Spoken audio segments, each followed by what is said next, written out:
Hello everyone, this is Alex Suslov, Head of Capital Markets at AD Mortgage with our AD Weekly Digest.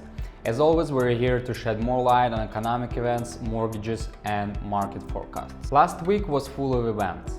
Liz Truss was not able to resist pressure from MPs and chose to resign as a Prime Minister of UK. UK inflation numbers went out pretty high at 10.1 percentage points, which exceeded expectations and previous month's levels. On Thursday, US equities sold off as market participants sifted through a mix of corporate earnings and digested hawkish comments from Fed officials. The Philadelphia Fed chief notably cited the firm likelihood of aggressive rate hikes and foresees the Fed funds rate to be well above 4% by year-end. This week, most industry professionals are out to MBA conference in Nashville, and I hope everyone finds it productive and helpful to their businesses. Make sure to stop by at our event today at 6 p.m.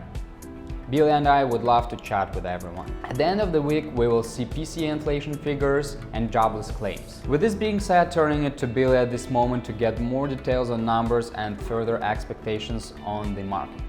Billy, how's it going? I really have very little to add, Alex.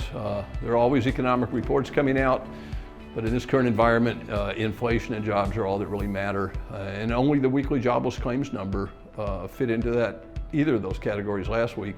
And it reflected a stronger than expected labor market.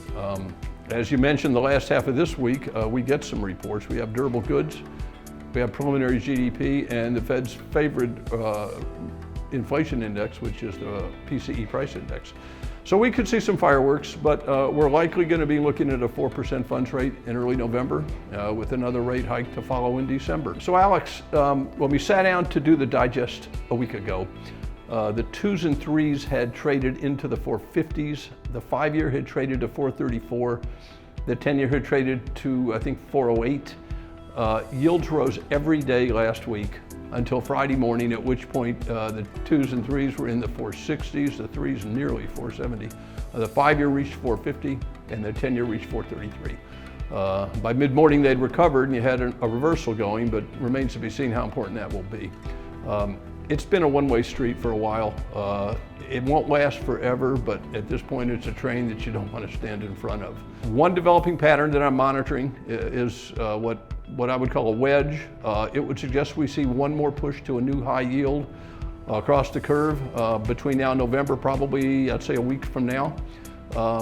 Likely not a whole lot higher than where we've been, but a little bit.